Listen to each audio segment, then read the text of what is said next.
তো গুগলে প্রবেশ করলাম। গুগলে প্রবেশ করার পর তোমার প্রথমে সার্চ করতে হবে এনসিটিবি লিখে, ঠিক আছে। তো এনসিটিবি লিখে সার্চ করার পর তোমাদের সামনে এনসিটিবি ওয়েবসাইট চলে আসবে। তো আমরা এনসিটিবির ওয়েবসাইটে ক্লিক করলাম।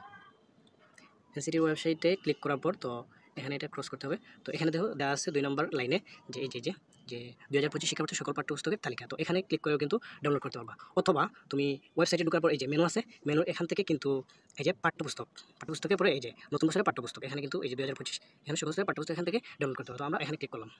আগের লিঙ্কেও পারা যাবে, এখানে ক্লিক করলাম। তো এখানে দেখো প্রাথমিক ও প্রাথমিক স্তর, মাধ্যমিক স্তর ও উচ্চ মাধ্যমিক স্তর, ঠিক আছে। তো আমরা যেকোনো তোমার চাইলে মতো যেকোনো স্তরে বই ডাউনলোড করে দিতে, তো আমরা মাধ্যমিক স্তর থেকে বই ডাউনলোড করে দেখিয়ে দিচ্ছি। তো এখানে মাধ্যমিক স্তরে অবশ্যই ওকে তোমরা এখানে বিভিন্ন শ্রেণী দেখতে পাবে। আমাদের মাধ্যমিক স্তরে আছে, আমার সাথে তোমরা নবম শ্রেণী রয়েছে।